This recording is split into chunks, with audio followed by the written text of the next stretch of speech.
Saya mau kemana? Ayat 86.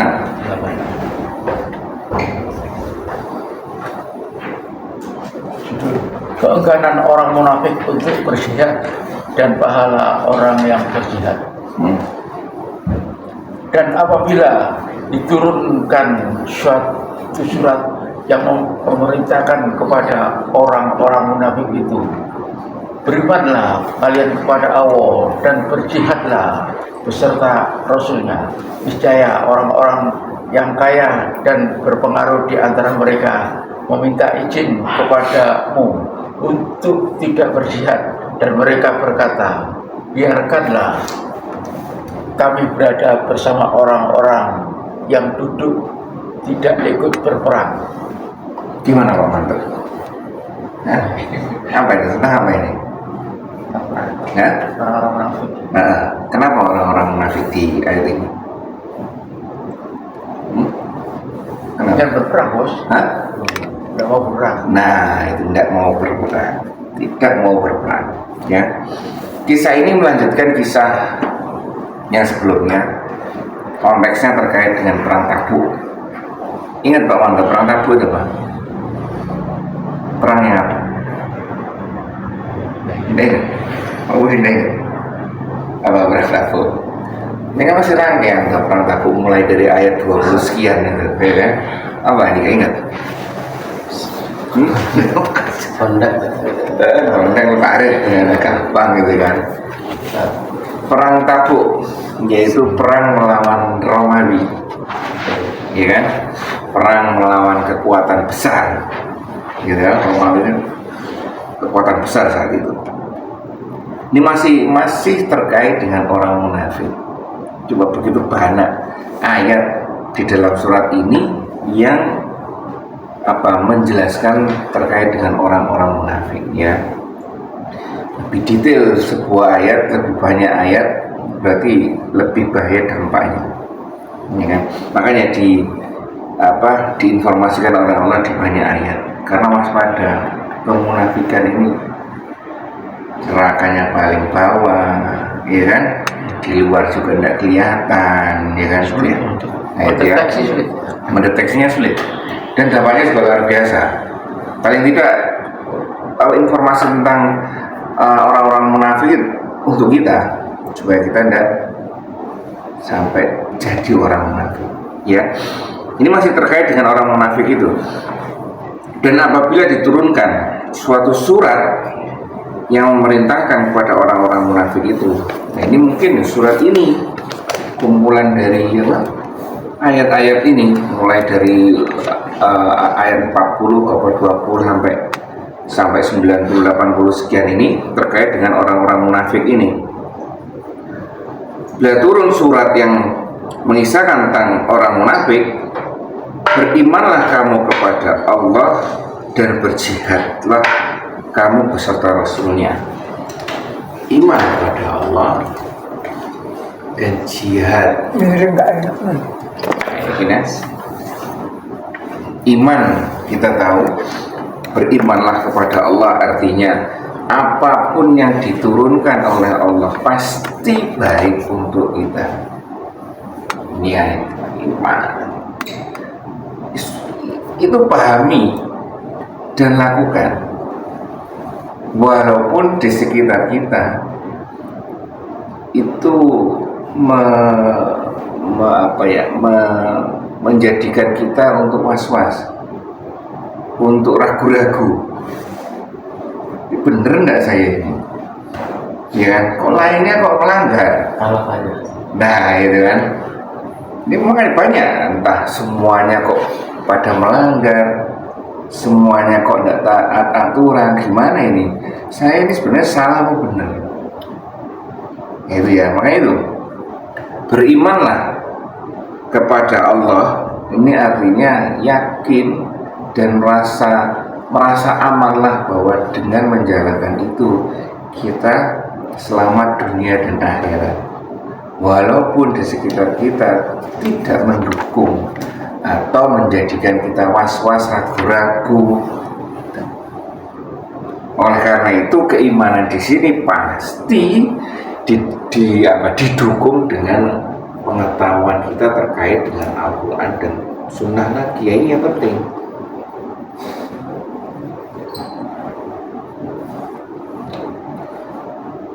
Ya, seperti yang sudah kita sering dapati bahwa akhlak Rasulullah adalah Al-Quran berjalan. Al-Quran berjalan. Ya, Rasulullah begitu bingungnya ketika misalkan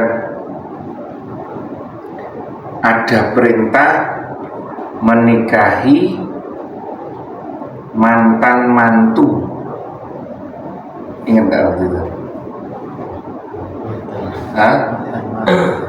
Jadi Rasulullah punya anak angkat, Zaid bin Harits itu kalau nggak salah, menikah kemudian bercerai, menikahi itu, ya kan? Ya, posisinya gimana itu? Orang lain boleh dinikahi. Oh, mantu boleh dinikahi. Mantan. Mantan Tapi dari anak angkat itu. Oh, anak Kisahnya anak angkat, ya kan? Nah, gimana di saat di saat budaya itu tidak membolehkan. Ini dilanjutkan ya. Iya, namanya mikir seperti itu. Ya, atau ketika menganggap bahwa anak angkat itu adalah anak kandung. Dulu itu seperti itu, anak angkat dianggap anak kandung, ya dapat arisan segala macam. Tapi dengan datangnya Rasulullah, aturan itu diubah. Nah, anak angkat tetap bukan anak kandung, seperti itu ya. Tapi kebanyakan dianggap anak dari kecil ya. Kebanyakan nggak dapat waris ya. Enggak, anak angkat tetap anak angkat. Ya dapat waris. Tidak dapat. Harus hibah. Iya, harus hibah. Kasihan kalau nggak dikasih. Tergantung. Nah, seperti itu artinya apa? Ini loh, dalam mengimani itu kita tidak serta-merta dalam menjalankan itu serba enak semuanya. Iya kan? Kan kadang-kadang kita sendiri ragu-ragu kadang-kadang. Ini bener enggak saya kita ini? Karena apa? Lingkungan. Ya, lingkungan yang salah semua, itu kok tidak benar semua, kita ragu-ragu jadinya. Itu ya, jadi yakini bahwa kalau itu memang bersumber dari Al-Quran dan Sunnah, yakini, pegang itu. Ya, itu ya, beriman kepada Allah. Dan yang kedua, berjihadlah beserta Rasulullah. Ini jihad. Jihad ini karena sifat ya Pak Manto ya, jelas kemarin ya. Kita harus menggunakan seluruh upaya kita. Setiap dari kita pasti punya kelebihan. Dan setiap kita pasti punya kekurangan. Dengan tidak mungkin kita akan berkelit terkait dengan jihad dengan alasan saya tidak punya kelebihan. Tidak mungkin itu.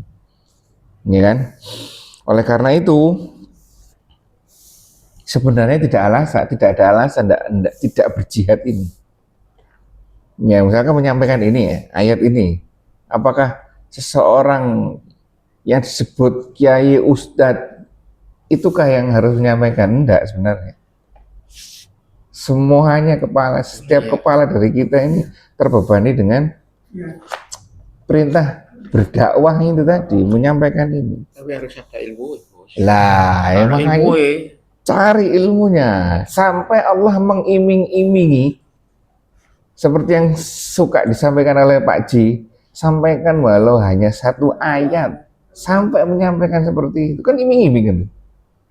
Iya, walaupun kita tidak seperti Rasulullah, Al-Quran berjalan, lengkap ilmunya, Iya kan? dunia akhirat itu. Lah Tahu iya. semua itu. Lah makanya Allah mengiming setiap dari kita punya kewajiban berdakwah. Sampai mengiming-imingi seperti itu. Sampaikan. Soalnya saya lihat malaikat Jibril itu ya Hah? ngasih Rasulullah isi dalam dunia. Dia tidak mau. Saya minta dunia dan akhirat. Nah itu. Tahu semua. Iya, iya kan? Sampai ini seperti itu. Sampaikan walau satu ayat. Artinya apa? Ayo berusahalah sesuai dengan kemampuan kita. Bagaimana hasilnya? Sudah diolah Andika datanya? Data survei belum diolah. Yang pertama itu baru Oh, yang kedua. Oh, saya. Baik, itu ya. Jadi sebenarnya tidak ada alasan untuk menolak berjihad ini. Berjihad dalam tanda kutip ya, banyak hal ya. Banyak hal. Walaupun hanya sepele saja, kembali lagi dicontohkan di perempatan jalan, perempatan itu. Walaupun hanya sepele seperti itu. Itu itu jihad loh itu. Iya kan? Jihad itu. Ya. Ini saya orang-orang yang sanggup di antara mereka. Ini yang menarik, kalimat ini yang menarik. Ini saya orang-orang yang sanggup di antara mereka. Sanggup ini diwakili dengan kata tauli di sini. Ulut tauli, orang-orang yang berkecukupan. Orang di sini disebut orang-orang yang sanggup berkecukupan. Apalagi di sini. Baik fisik apa? Badan, materi, apapun kecukupannya. Ya kan? Niscaya orang-orang yang sanggup di antara mereka meminta izin kepadamu untuk tidak berjihad. Nah ini. Oh ternyata malah orang-orang yang punya kemampuan itu malah yang apa? Banyak alasan. Nah ini, ya kan deh, introspeksi ya kan, gitu, bener kan, introspeksi. Apakah kembali lagi kita disampaikan? Apakah kita setiap diri dari kita itu punya ini? Ya, pasti punya ini. Karena kembali lagi, mundur lagi, kita adalah khalifah. Kita adalah pengatur, kita adalah pemimpin. Ya kan? Pasti Allah memberikan kelebihan di situ. Pasti itu tidak mungkin tidak. Hanya saja kadang sering kita itu tidak mengindahkan potensi itu. Tidak mengindahkan pun, atau tidak tahukah, atau tidak mau tahukah. Nanti konsekuensinya kan masing-masing kan. Itu. Dan sudah diberikan di sini sinyal ini. Ya, nah sekarang kita di zaman kita di saat ini sama. Bagaimana kita orang-orang yang sanggup ini? Orang-orang yang sanggup. Tidak ada kisahnya seperti tadi, tidak ada alasan. Sebenarnya tidak ada alasan. Kita ada khalifah, kita pasti diberi kelebihan, ya kan? Dan dengan kelebihan itu harapannya, ya kan? Harapannya untuk ngurusi dunia, termasuk ngurusi manusia. Apapun belum kelebihan itu. Makanya muhasabah itu penting.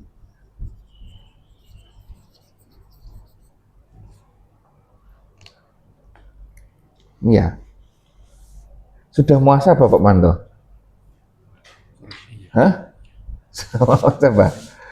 Hasilnya muhasabah apa kira-kira dalam 1 bulan 2 bulan ini? Contoh nyatanya, kira-kira apa? Hasil muhasabah Pak Manto 1, 2, 3 bulan ini apa Pak Manto? Ya istilahnya menjadi lebih sabar. Gimana? Koreksi saja. Contohnya? Contohnya seandainya menghadapi Hmm. kehidupan yang sulit ini, ya terus istri, banyak kerjaan, harus kita harus lebih sabar. Lebih sabar. Berserah diri pada Allah. Gitu ya. Itulah pentingnya muhasabah. Sehingga Pak Manto paham, oh mungkin kelebihan Pak Manto adalah sabar itu tadi. Oh ini yang dijadikan alat dakwah. Alat dakwahnya apa? Ya itu dengan kesabaran. Nanti cari dengan sabar ini cara dakwahnya seperti apa? Cari di dalam Al-Quran. Ya, sabar. Kalau saya muhasabah gini, Hah. kalau ketemu, kalau reuni gitu ya, banyak sing sukses, kan tak pelajari itu kuliah semua. Terus? Kalau saya tidak kuliah, apa keadaannya? Terus nyeselnya di situ. Menyesal. Iya. Terus muhasabahnya gimana? Apakah itu ternyata menjadi kelebihan Pak Manto atau kekurangannya Pak Manto? Ternyata dengan keadaan seperti ini, orang yang sukses, teman-temannya Pak Manto, keadaannya seperti apa? Kalau agama ya. Lah, itu loh. Nah, itu loh ya kan? Dunia, istilah dunia yang di kita kan enggak cari itunya. Ya kan? Kan muhasabah tapi di satu sisi kelebihannya saya di situ. Iya, ternyata juhud. Warok ya. Nah, itu ya. Juhud itu untuk keselamatan akhirat, warok itu keselamatan dunia. Untuk apa? Celaka di akhirat. Iya. Kira naik kuliah sampai nggak naik kuliah. Iya apa ya? Ya itulah pentingnya muhasabah. Sedikit demi sedikit berusahalah muhasabah. Pegang ini sudah aman bos ya? Hah? Pegang dua ini. Dua ini sudah aman. Nah, iya, ya sudah Allah sudah menyampaikan seperti itu. Peganglah Al-Quran dan Sunnah. Ya itu dipelajari kok. Makanya itu Al-Quran itu bukan jimat. Jimat yang kemudian hanya dimiliki, kemudian ditaruh di tempat yang spesial dan tidak diapa-apakan, kan jimat itu. Ya kan? Dibiarkan saja. Al-Quran ini seharusnya jadi jelek ini apa? Lusuh karena sering dibuka kan. Kita butuh apa buka di sini, kita buka apa buka di sini.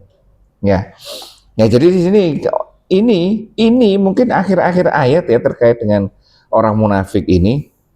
Ya ini tadi sebenarnya tidak ada alasan. Coba dengan logika berpikir seperti itu, apakah benar bahwa ternyata benar masing-masing diri kita itu diwajibkan untuk berdakwah dan tanpa alasan? Benar kan?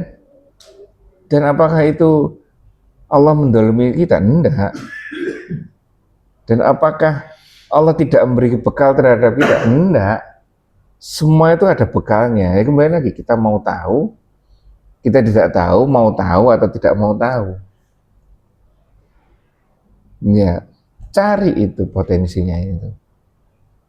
Cari potensi. Ya, itu nanti akhirnya peran kita di dunia itu benar-benar ada. Saya sudah berperan seperti ini. Ya. Jadi tidak ada alasan. Semua harus berperan. Ya. Terus dan iming-imingnya itu banyak ya.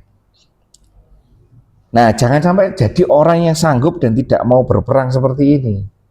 Dan berjihad di sekarang juga banyak bentuknya ya. Sepele misalkan, tidak membatasi penggunaan HP atau membatasi kanal-kanal YouTube atau TikTok mana yang harus dilihat atau benar-benar membatasi media sosial, tidak masalah. Itu termasuk salah satu bentuk jihad. Atau kau lihat ini saja apa ustadz-ustadz tertentu saja, tidak mau lihat lainnya, boleh silakan. Ya kan? Itu ya. Dan mereka berkata, biarkanlah kami berada bersama orang-orang yang duduk. Ya. Ini kan identik, ini kan zamannya Rasulullah ya. Ini identik dengan zamannya Nabi Musa kan? Apa Pak Mandal? Nabi Musa. Kaumnya Nabi Musa ketika mau masuk gerbang Sam, ya sama saja tuh ini. Kau berperanglah bersama Tuhan. Umatnya di mana? Tidak mau. Tidak mau. Nah iya, tidak mau. Sama tuh ini. Iya. Ya kan?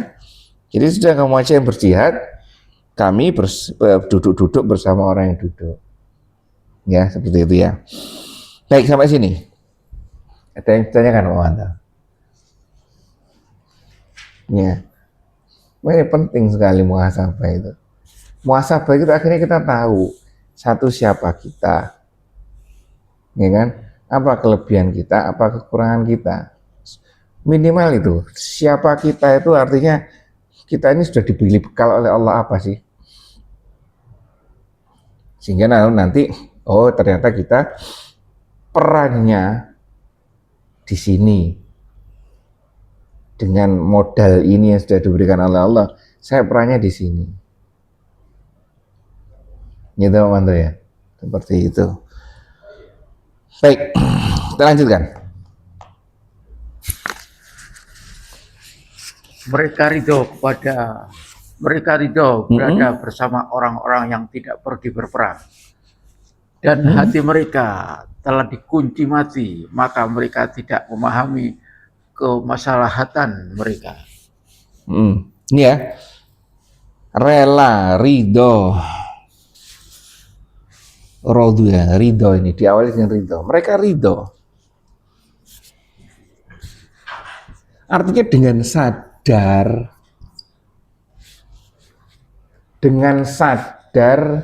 dan penuh keikhlasan dalam tanda kutip ya, dan penuh sadar dan penuh keikhlasan. Ya kan, mereka tidak menjalankan perintah Allah. Ya, ini kan luar biasa kan. Bukannya orang tidak tahu, tapi mereka sadar dan tahu bahwa mereka sedang tidak menjalankan perintah Allah. Mereka rela berada bersama orang-orang yang tidak pergi berperang. Yang tidak pergi berperang itu mungkin ada 3 kelompok, yaitu wanita, orang tua, dan anak-anak. Orang cacat ya, cacat atau lemah. Dan ini enggak secara umum ya, artinya wanita juga ada yang berangkat perang, tugasnya di belakang, ya kan, sebagai perawat atau ini makan. Gitu. Seperti itu secara umum ini ya, mereka rela tidak ikut berperang dan hati mereka telah dikunci mati, maka mereka tidak mengetahui. Nah ini yang menarik ya. Coba yang kedua ini, hati mereka dikunci mati, ya jelas, artinya konsekuensi dari satu, ada perintah Allah. Yang kedua, satu ini. Yang kedua, dia sudah diberi fasilitas. Yang ketiga, dia diberi fasilitas tapi tidak menjalankan dengan sadar. Ya kan? Yang keempat, muncul kalimat di sini, hatinya tertutup.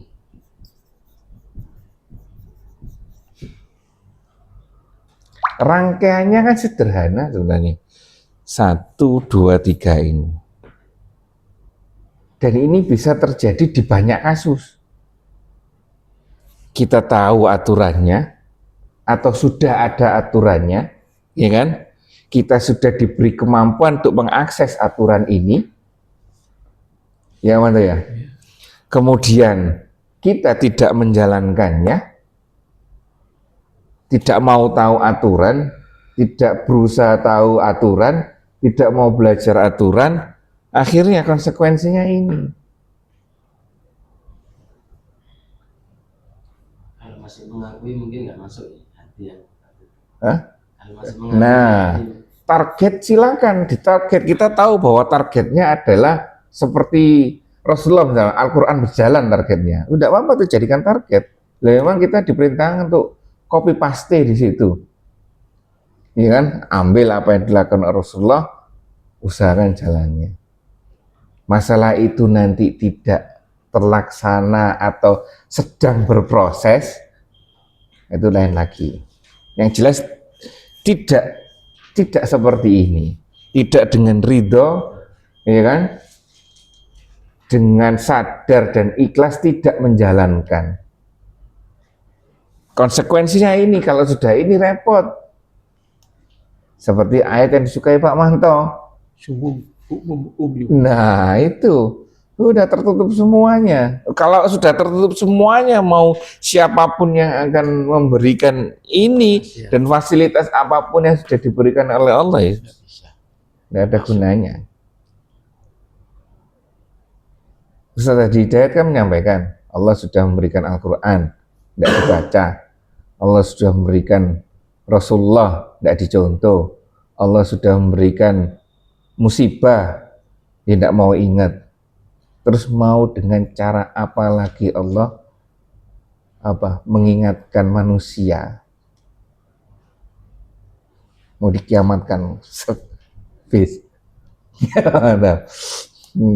Ya itu ya.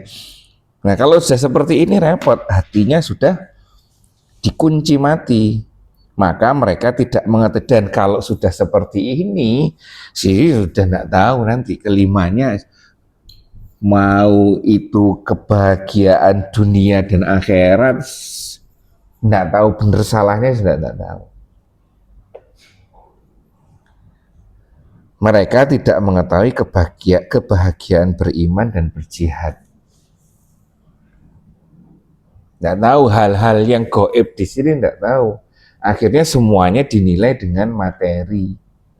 Apa yang bisa dirasakan, apa yang bisa dilihat, apa yang bisa dinikmati saat ini, itulah yang terbaik. Kalau tidak bisa ya tidak.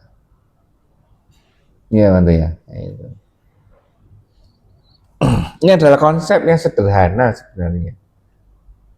Hanya saja semuanya berasal dari pengetahuan kita terkait dengan Al-Quran dan Sunnah. Kalau tidak tahu ya kembali lagi, apa yang mau dijalankan aturannya. Ya Mantu ya. Itu. Baik, sampai sini. Mungkin ada yang mau dibahas. Ya Mantu. Inilah kita ya. Lanjut Pak Manto.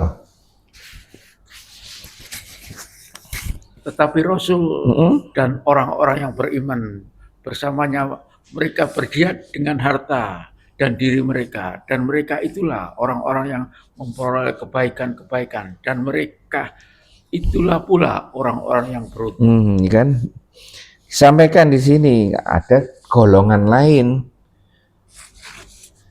yang masih mengikuti apa yang disampaikan oleh Allah dan Rasulnya.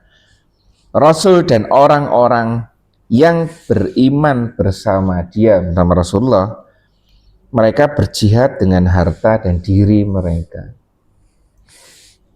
Apa berjihad dengan harta dan diri itu sangat subjektif loh ya. Sangat subjektif sekali. Artinya sesuai dengan kemampuan. Satu kemampuan kita, fasilitas kita, lingkungan kita tidak boleh disamakan. Targetnya sama, berjihad, ya kan, mengerahkan itu, tapi nanti aplikasinya bisa sangat dipengaruhi dengan lingkungan masing-masing. Berjihad dengan harta dan diri mereka, dan mereka itulah orang-orang yang peroleh kebaikan, dan mereka itulah orang-orang yang beruntung. Orang-orang yang beruntung ini dimaknai dengan dua hal, yaitu kenikmatan dunia dan akhirat. Itu ya. Oleh karena itu, berusahalah dari yang kecil. Iya, dari yang kecil. Seperti yang disampaikan Pak Ji, kecil-kecilan. Dakwah kepada keluarga ya Pak Ji. Yang dulunya, nah itu lingkungannya Pak Ji kalau di keluarga kan kelompok eling tuh. Apa ini? Iya, iya Manto ya, kelompok eling kan. Pak Manto lingkungannya beda lagi, ya kan? Beda lagi ya kan. Ya, itulah. Mungkin yang enggak ada lahan dakwahnya di sini Andika. Ini kan, lingkungannya baik semua soalnya. Gak gampang untuk nabi. Nggak ada pahala, Pak.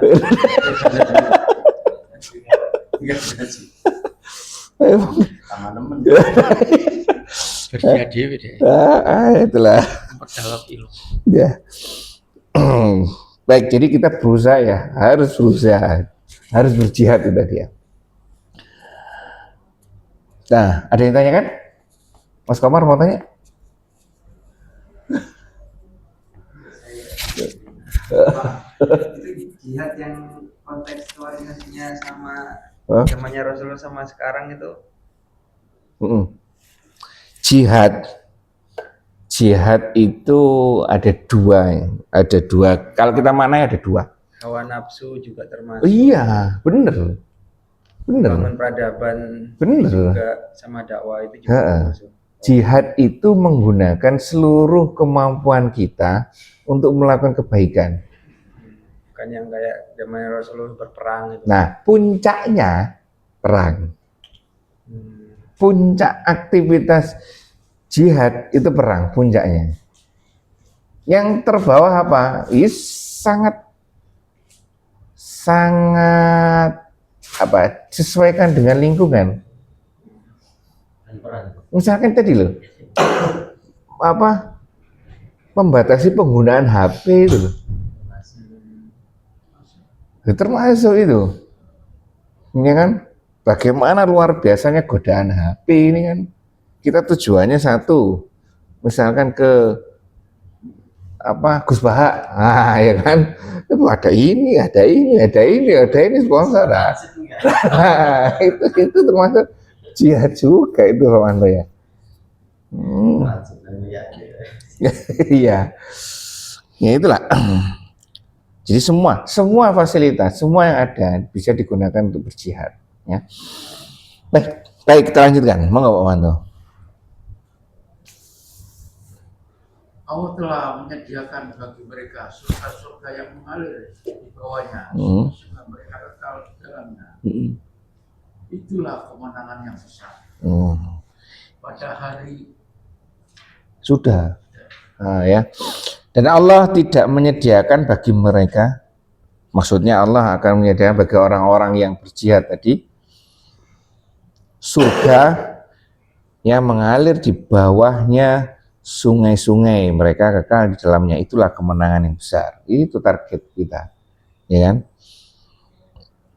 Semua yang terkait dengan surga dan terkait dengan hari akhir itu hanya penggambaran saja ya. Hal yang menarik bagi kita agar kita termotivasi untuk itu. Ya, Manto ya.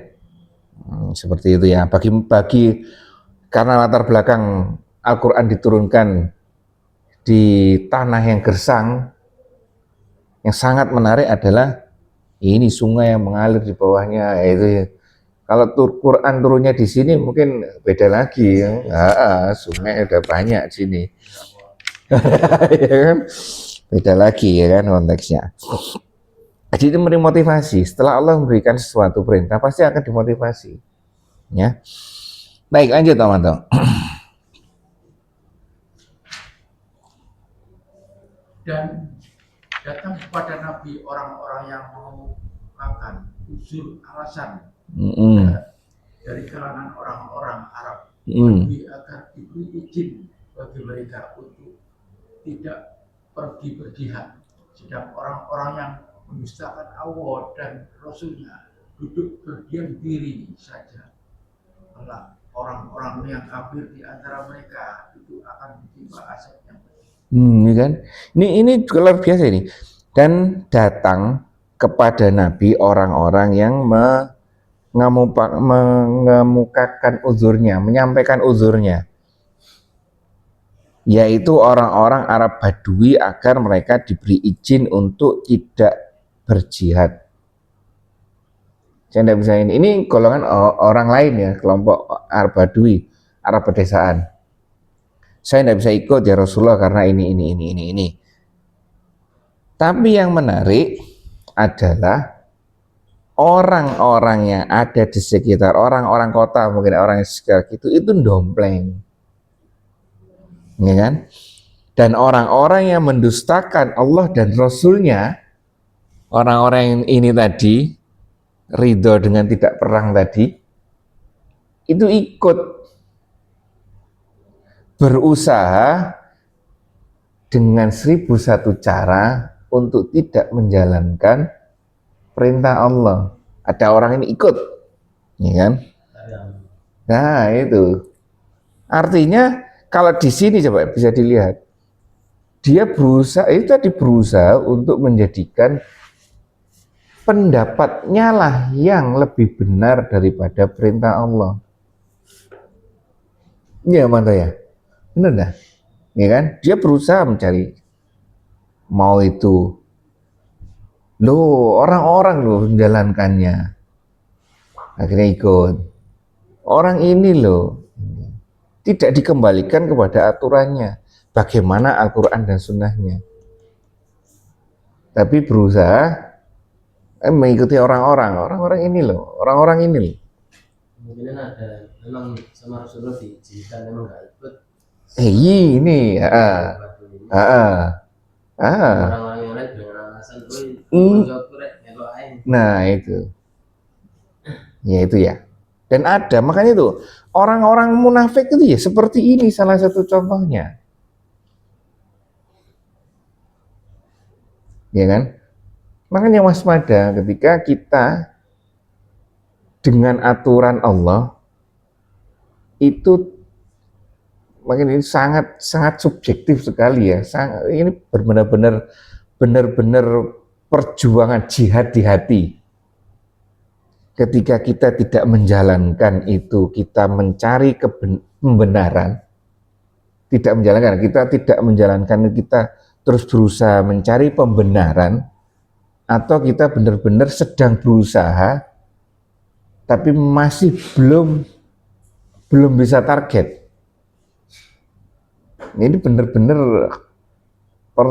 perjuangan hati ini. Ya kan? Seperti itu. Nah, ini karena salah satu ciri orang munafik ini ada dompleng, seakan-akan bahwa dia sedang menjalankan perintah Allah, tapi di balik itu dia sedang memanfaatkan. Itu ya. Kelak orang-orang kafir di antara mereka akan ditimpa azab yang pedih. Konsekuensinya pasti ada di Allah. Jadi Allah yang akan memberikan keputusan yang paling adil. Nah itu dengan sekecil, makanya sekecil, mulai dari usaha yang kecil-kecil ini harus kita usahakan bahwa dasar kita dalam menjalankan sesuatu atau dalam bersikap ya harus kembali Al-Quran dan Sunnah. Baik, sampai sini ada yang tanyakan? Membedakannya gimana antara uzur syar'i sama orang munafik itu? Nah itu ya penting, itu gimana caranya, ya kan? Kayak ada program kemanusiaan, ada pembangunan masjid atau apa, kita karena sibuk gak ada uang, itu ya apa itu untuk ini? Memang ini satu yang setelah kita panjang belajar tentang At-Taubah ini, surat At-Taubah, susah mendeteksi orang munafik. Ya kan, susah kan? Mungkin itu aturan itu bisa digunakan untuk diri sendiri. ada sebuah kegiatan kebaikan, ya kan? Kita mau donasi atau mau berbuat baik, sedangkan kita punya keterbatasan, gitu kan? Itu makanya sangat subjektif sekali. Kalau toh memang tidak bisa, ya sudah, pastikan alasan itu alasan syar'i. Gimana alasan syar'i? Kembalikan kepada Al-Quran dan Sunnah. Pengetahuan Al-Quran dan Sunnah itu yang nanti akan membedakan. Apakah itu sama di antara kita? Enggak sama. Sangat berbeda sekali nanti hasilnya. Ya kan? Mungkin kita ada beberapa di sini menganggap sepele bahwa perjuangannya Pak Manto di perempatan itu adalah sebuah bentuk jihad. Ya kan? Saya melihat paling sepele, gampang itu, tinggal ini aja loh. Tinggal berhenti aja loh. Ini bagi Pak Manto luar biasa itu, ya kan? Luar biasa usahanya. Ya, ini sangat subjektif, dan subjektivitas itu kembali lagi tergantung dari pengetahuan kita terkait dengan Al-Quran dan Sunnah lagi. Mana yang syar'inya? Kalau di sini ini, misalkan ya, kalau perang secara fisik ini uzur syar'inya. Kalau perang-perang terkait dengan tadi HP misalkan, penggunaan media sosial, uzur syar'inya misalkan saya harus mencari informasi di YouTube, ya kan, itu jihad. Ya, jadi bukan, ya misalkan kalau Pak Manto misalnya, bagi saya YouTube itu haram, misalkan Pak Manto itu ya boleh saja, karena bagi Pak Manto, YouTube itu sudah luar biasa, tidak bisa. Tapi bagi yang lainnya bermanfaat, ya tidak apa-apa bermanfaat, asal tidak tergoda dengan lain-lainnya. Gimana? Harus dipilih yang bagus. Loh, handphonenya bisa? Loh, kok beda dengan Pak Manto?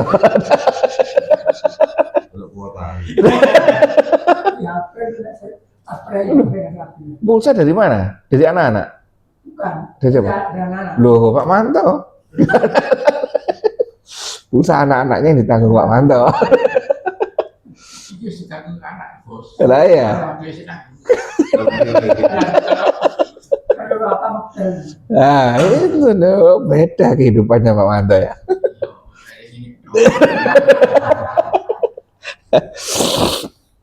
Itu ya. Baik, kita lanjutkan. Mau Pak Budi dibaca lagi. 9 90. Saya sebentar. 9192.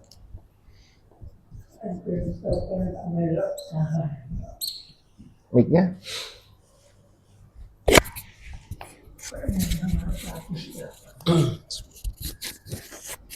A'udzu billahi minasyaitonir rajim.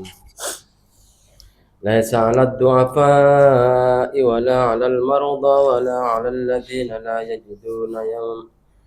لا يجدون ما ينفقون حرج إذا نصحوا لله ورسوله ما على المحسنين من سبيل والله غفور رحيم ولا على الذين إذا ما أتوك لتحملهم قلت لا أجد ما أحملكم عليه تولوا وأعينهم نفيض من الدمع حزنا ألا يجدوا ما ينفقون. Ya, baik. Dijelaskan oleh Allah. Oh iya, Pak Manto baca.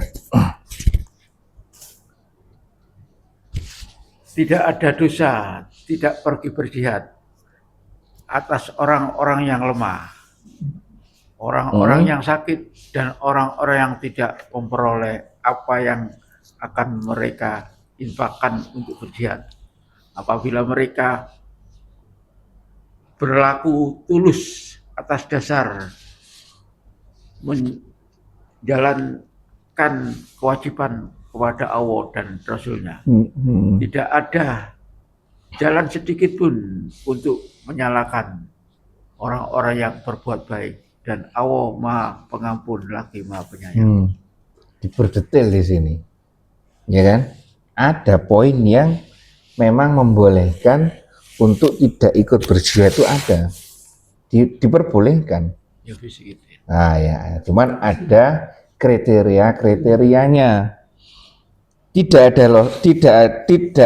tiada dosa lantaran tidak pergi berjihad atas orang-orang yang lemah, ya kan? Atas orang-orang yang sakit dan orang-orang yang tidak memperoleh apa yang mereka nafkahkan, ya kan? Itu orang yang lemah, orang yang sakit, orang yang apa ini, tidak memperoleh apa yang akan mereka nafkahkan. Ini materinya kurang, silakan.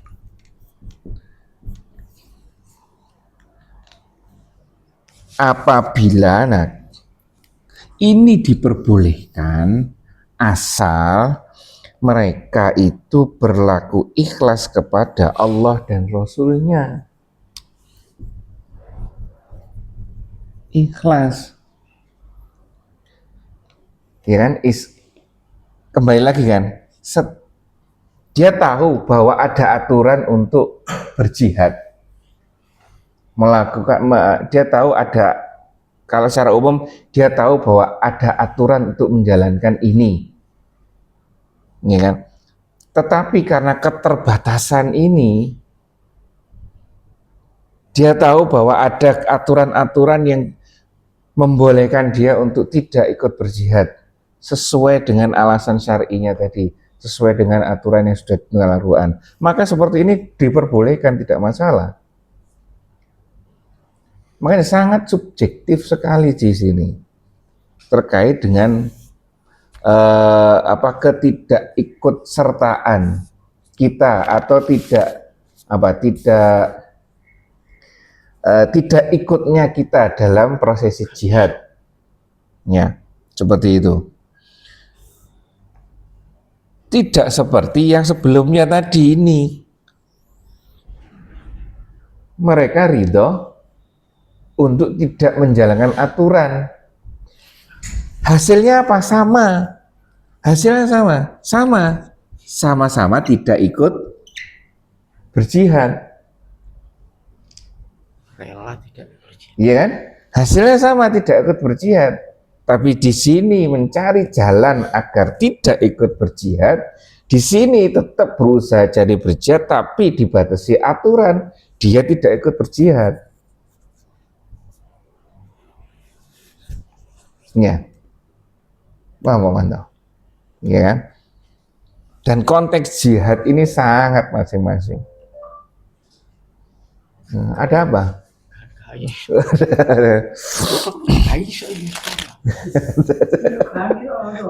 Tenang aja, sabar sih. Ya, sabar. Bentar lagi gajian ini. Ya itu ya. Dan tidak ada jalan sedikit pun. Nah, kalau sudah seperti ini, tidak ada jalan sedikit pun untuk menyalahkan orang-orang yang berbuat baik, dan Allah Maha Pengampun lagi Maha Penyayang. Ya, itu sampaikan aja artinya usahakan saja. Kalau toh terbatas, sampaikan pada Allah bahwa keterbatasan saya itu karena ini. Apa yang sudah kita usahakan, misalkan ya, karena keterbatasan kita, apa yang harus kita usahakan? Ya belajar hingga tahu bahwa batasan kita itu seperti ini. Kembali lagi tadi konsep muhasabah itu penting. Kalau tidak bermuhasabah, kita tidak bakalan tahu bahwa kita punya batasan, kita punya kelebihan. Ya, seperti itu. Sudah ditulis Pak Manto, kelebihan diri, kekurangan diri. Oh ya, Sudah dikasih udah, Bos. oh sudah dikirim ke Andika. Ya. Oh itu nanti diolah datanya ya, dikelihatan nanti. Nah, dan ditutup dengan kayak survei kualitas Pak Manto seperti apa nantinya. Ya. Dan menariknya terakhir ini, dan Allah Maha Pengampun lagi Maha Penyayang. Coba bagaimana perilaku orang-orang munafik di awal-awal kemarin? Ingat enggak terkait dengan salah menyalahkan ini? Ingat, Pak Budi? Ingat enggak, Pak? Perilaku orang munafik terkait dengan salah menyalahkan ini? Bukan, terkait dengan ini rangkaian ayat ini. Ada yang ingat enggak?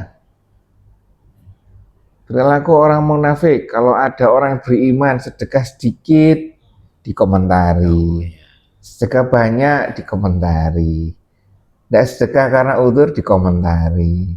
Iya mana ya? Repot loh. Iya kan? Erotan seperti itu. Itulah perilaku. Dan kita menjaga dirinya seperti ini sampaikan oleh Allah. Loh, keadaan kita masing-masing, jangan disamakan. Ya toh. Toh karena Imam Syafi'i kalau nggak salah, para imam, saya lupa yang ingat kalau nggak salah Imam Syafi'i. Imam Syafi'i itu jarang perang. Karena Setelah Rasul nggak ada. Sibuk dengan membuat kitab. Dan itu adalah jihad. Diperbolehkan oleh pemimpin saat itu, tidak masalah. Bagiannya Imam Syafi'i seperti ini, mungkin Imam Mazhab waktu itu ya. Bagianmu seperti ini sudah. Yang perang bagian lainnya. Walaupun Imam Syafi'i mungkin tidak terkait dengan ini dan ini.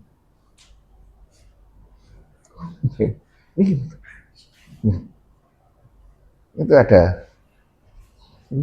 Ini Manto ya. Manto. Ini Pak. Orang jihad itu, orang kaya enak nggak bisa jihad. Di mana? Orang kaya nggak jihad, apa-apa enak. Aduh, kok bisa? Ya, sekarang mati masih nggak ngajak orang untuk ngaji. Oh. Apa sekolah kan? Enak ya orang kaya. Ya dapat pahala siapa? Tahu-tahu. Loh, orang yang meninggalnya atau orang yang ngajinya yang dapat pahala, ya kan? Lah, ya itu ya. Ini ya. Jadi kita juga tidak boleh, seperti ini, seperti itu. Bahaya nanti kalau udah seperti ini, seperti itu, kita nanti jadinya orang munafik. Iya kan? Ya. Ya Allah Maha Pengampun lagi Maha Penyayang. Ada.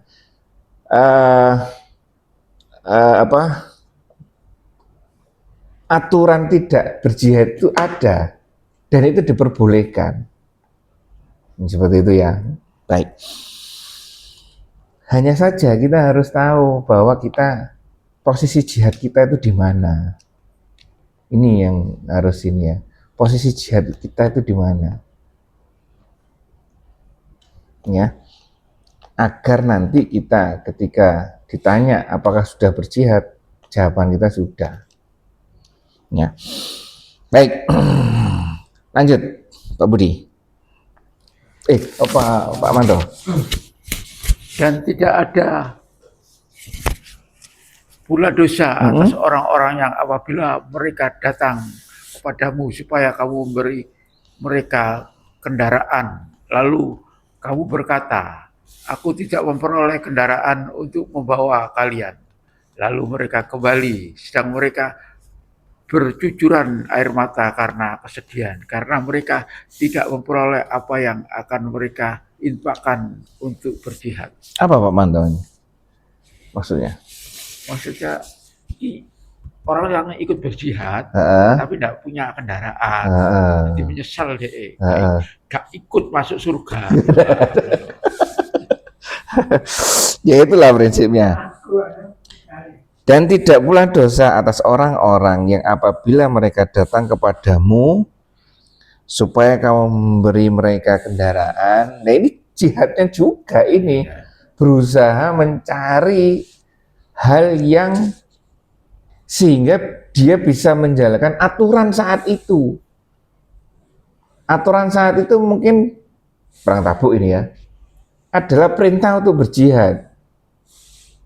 Segala daya dan upaya dia usahakan untuk menjalankan perintah itu. Biar kuda kalau nggak motor. Ya, supaya kamu memberikan mereka keadaan apa kendaraan, minta kepada pemerintah ini ya, Rasulullah perintah nggak itu, perintah. Nah, minta fasilitas. Saya fasilitas mau apa? Saya mau berangkat perang saat itu, ya kan? Lalu kamu berkata, aku tidak memperoleh kendaraan untuk membawamu karena keterbatasan, tidak bisa memberikan fasilitas kepada dia. Nah, responnya kan lain. Kalau ini responnya sedih, kalau yang tadi responnya malah seneng. Nah, ridho tadi, ya kan? Sedih mereka karena tidak bisa menjalankan aturan yang ada pada saat itu lantaran keterbatasannya dia. Nah, itu loh ya. Nah, sekarang aturan ini, ya ini Al-Quran ini, Al-Quran dan Sunnah ini. Bagaimana kita menjalankannya? Apakah sudah seperti yang sudah digambarkan di Al-Quran ini? Nah, ini kan itu pertanyaan. Ya. Kita apa? Jihad memang perang itu adalah tertinggi ya. Perang itu adalah jihad tertinggi, aktivitas tertinggi, perang fisik. Ya kan di bawahnya ada perang cyber, perang apa? Perang psikis, perang pemikiran. Nah, perang pemikiran, ya kan? Terus nanti saya paling kecil yang perang melawan diri sendiri.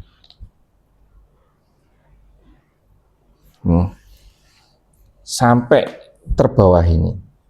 Dan kita harus buktikan kepada Allah, ya kan, bahwa iya ini saya sudah sedang berusaha.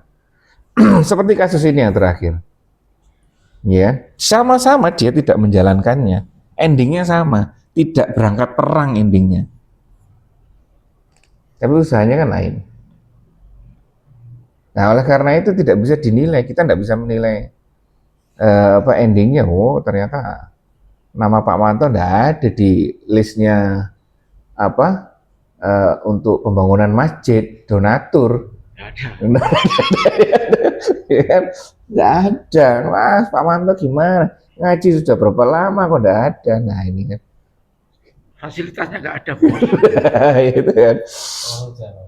Itu loh yang bapak. Oh iya. Ya kan? Ini loh hamba Allah. Ini ya, ternyata jawabannya di situ Pak Manto ya. Nah, ini ya. Baik, sampai sini mungkin ada yang disampaikan. Ini Nah. kan yang ayat 8 itu kan mereka rela roboh untuk Ridho itu ya.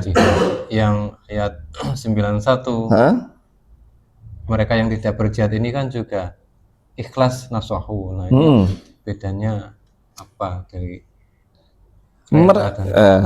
yang depan kan ridho sama-sama toh.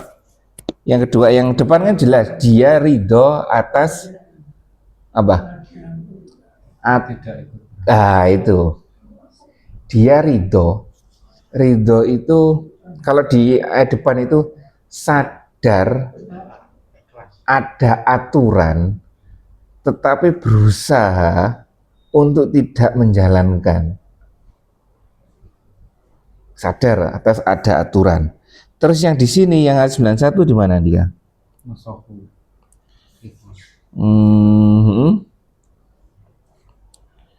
91 ya? Kalau saya langsung. Oh, idana soho. Dan jika apabila mereka berlaku ikhlas, di sini sama ya ikhlasnya kepada Allah. Nah, ini beda konteksnya kan. Kalau yang ini ikhlasnya kemana? Ke arah berusaha menjalankan ya. Ini yang dikaya. Mereka tidak ikut jihad, mereka ikhlas kepada Allah dan Rasulnya, ya kan? Ini ikhlasnya, ini di sini ikhlasnya itu yang ke arah positif. Ya, tidak ada dosa lantaran mereka tidak ikut berjihad atas orang-orang yang lemah, orang yang sakit, dan orang yang tidak memperoleh apa yang akan mereka nafkahkan seperti tadi. apabila mereka berlaku ikhlas kepada Allah dan Rasul-Nya. Kalau ini keikhlasannya positif.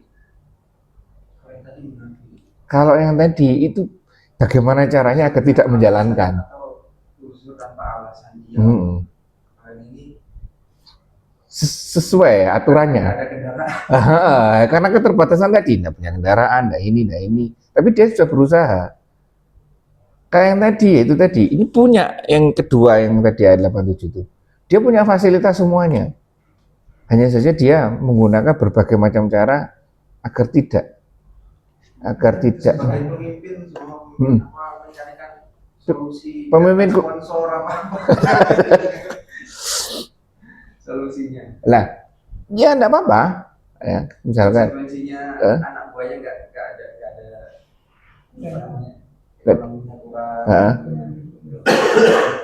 ini enggak mencari donatur kan, seperti ini kan Rasulullah juga kan berusaha kan mencarikan donatur. Silakan, enggak apa-apa kita usahakan. Seperti misalkan enggak usah jauh-jauh.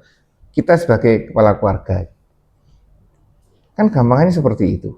Kita berusaha mencari donasi atau berusaha mencari pemasukan agar anak-anak kita itu berjihad dengan porsinya masing-masing. Mereka harus belajar. Mereka harus seperti ini. Ya, jangan malah kebalikan. Anak-anak yang seharusnya berjihad dengan belajar berjihad dengan belajar, malah apa? Tidak difasilitasi oleh kita dalam belajar. Contoh konkretnya apa? Kalau ada PR, ya repot. Ya kan? Itu. Dulu orang tua saya tidak mau seperti itu. Ketika saya masuk SMA, ya kan, ya, saya ngomong ke orang tua saya, ya kan, aku pengen sepeda motor. Wah, ya mantap ya. Sekolah saya sekolah bagus, lingkungan saya lingkungan bagus. Jawabannya apa? Hiduplah sebagai siswa SMA.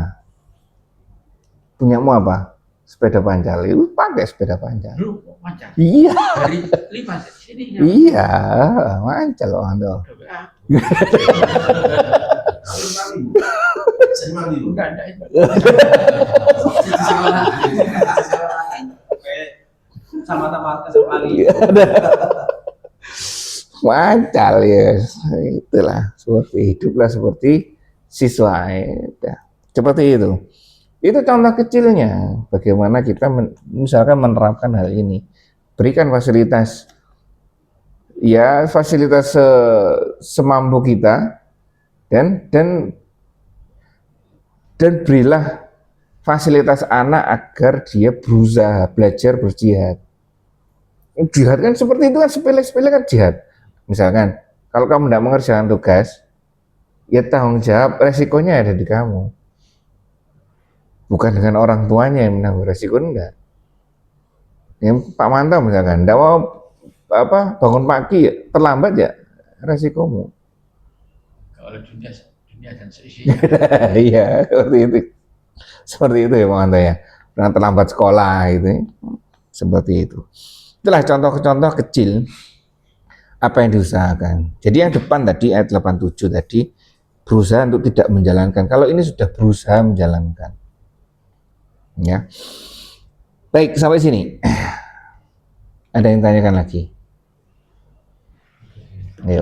Terkait jihad ini, yang sekarang Gaza di sana ya benar, kan? Benar. Di satu sisi ada yang senang, tapi satu sisi juga ada sedihnya. Artinya kalau senangnya ya mereka terbebas dari penderitaan.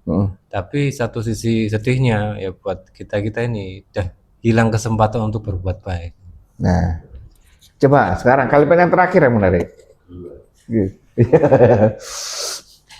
Kalimat terakhir yang menarik. Hilang kesempatan dalam Ya artinya untuk apa? membantu kesusahan tuh enggak. Lah, apakah enggak ada? Ya, artinya udah beda lagi ya enggak? Hah? Sebelumnya membantu orang kesusahan. Bisa enggak kita berjihad untuk membantu mereka? Ya, bisa. Gimana caranya? Ya artinya kita kan dari jarak jauh bisa dari donasi. Nah, Artinya kita yang belum pernah donasi itu sekarang ya udah mereka udah merdeka. oh, hilang kesempatan ya. Ya itulah. Tapi itu masih gencatan senjata. Oh, dibom lagi. Ya iya makanya itu. Perilaku mereka seperti itu. Di situ licik. Usaha kita gimana sekarang cepat dengan Andika? Ini bagus ya, misalkan. Hilang kesempatan dalam berbuat baik untuk rakyat Palestina. Gimana contohnya misalkan? Apa yang mungkin, perilaku apa yang mungkin bisa dinilai sebagai usaha kita untuk membantu mereka? Donasi sudah, donasi, boikot. Salah satunya itu mungkin membatasi untuk tidak membeli, ya kan? Apakah batasan itu secara general semuanya? Ya enggak, terbatas saja, semampu kita, ya kan? Obat-obatan masih banyak perusahaan dari sana kan, sama, saya tetap masih menggunakannya. Tapi di satu sisi saya enggak mau menggunakan yang ini, saya enggak mau makan ini, saya enggak mau ini. Ya harus, bukan dalam rangka itu, ya seperti itu, tapi dalam rangka untuk usaha kita apa untuk membantu saudara kita yang jauh di sana. Mentang-mentang terakhir apa? Doa. Mentang-mentang terakhir doa. Iya, uang enggak keluar, usaha enggak keluar. Apa terakhir is doa.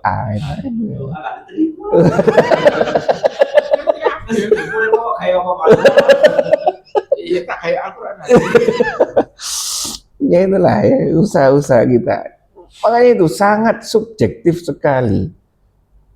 Tapi dengan dasar Al-Quran dan Sunnah, paling enggak kita punya alasan lah, kita punya reason, kita punya pertanggungjawaban di hadapan Allah nanti. Saya sudah berusaha seperti ini ya Allah. Sama seperti orang ini kan, hingga dia bercucuran air mata, walaupun dia tidak berangkat.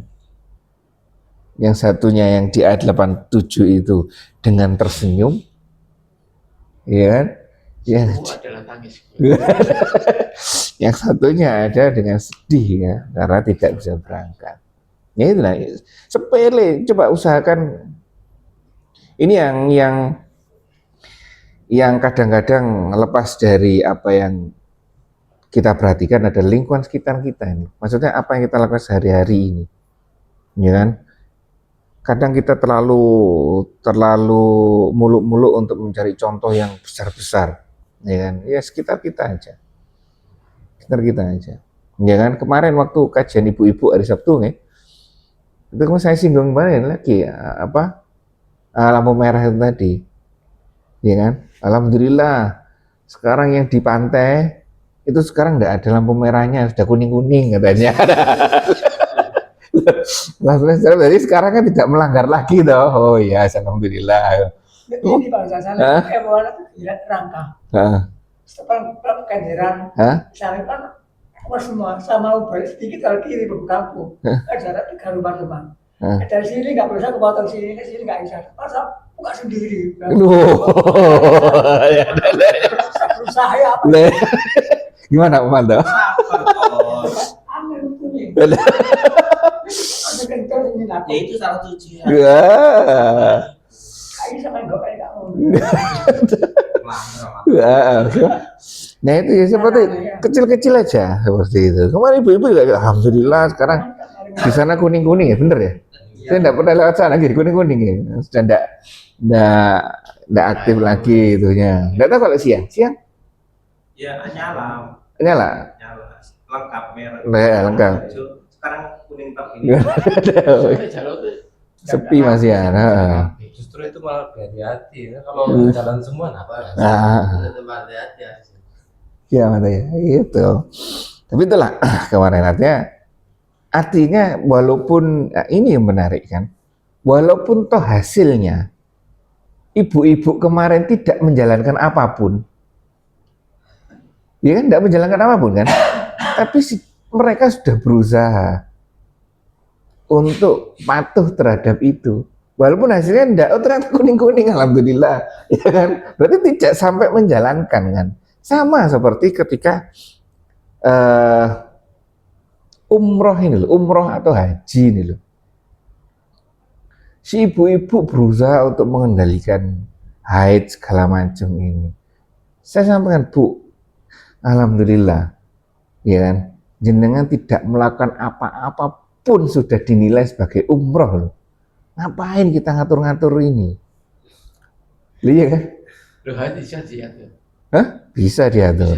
Bisa diatur. Ya kan? Tapi kita lah ya makanya itu, ini ada fasilitas dari Allah tanpa melakukan apapun, pahalanya itu sama.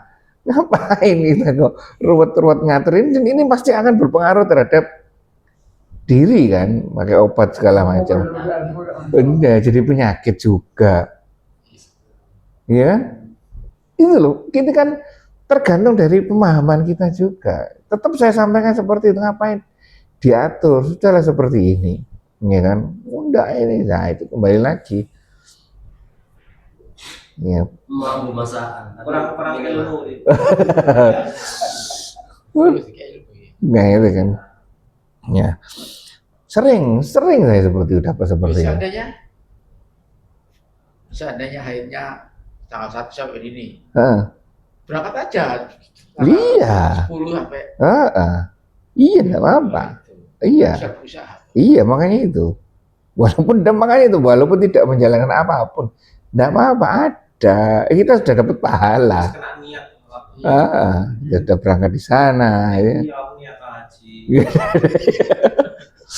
Nah, aku gaji, umroh haji betul. Ya itu ya. Baik, jadi ini kita sudah mendapatkan pelajaran di sini bagaimana terkait dengan usaha kita, ya kan? Makanya itu hati ini yang berperan di sini. Usaha kita, senyum kita itu atas tadi Pak Manta apa? Tidak menjalankan tugas, atau senyum kita, tangisan kita itu karena kesedihan tidak menjalankan tugas, ketidakmampuan. Kadang-kadang kita kan senyum, alhamdulillah, ya kan? Seperti itu. Baik, alhamdulillah, belajar sedikit demi sedikit, dan kita berusaha, kembali lagi, berusaha menjadikan Al-Quran ini sebagai petunjuk, dasar kita dalam menjalankan aktivitas sehari-hari kita. Ya.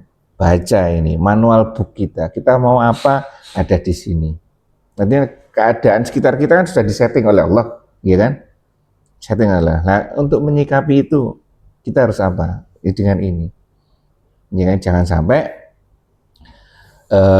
aturan kita itu lebih baik daripada aturan ini. Seperti tadi Pak Bardi menyampaikan, ternyata tanpa sadar dia sudah di depan. Iya, ya. Itu ada. Bila kalau banyak yang uzur dalam usaha pemasarakatan sosial, kita dapat hukuman dosanya juga, Bang. Makanya itu, ketika beliaunya di depan, gitu kan, beliau itu tersenyum atau menangis lah. Alhamdulillah saya sudah di depan. Atau aduh istighfar, alhamdulillah atau istighfar. Gimana? Ya, kurang lebihnya saya maaf. Kita tutup majelis kita ini dengan bacaan alhamdulillah dan doa penutup majelis. Alhamdulillahirabbil alamin. Subhanakallahumma wa bihamdika asyhadu an la ilaha illa anta astaghfiruka wa atubu ilaik. Assalamualaikum warahmatullahi wabarakatuh.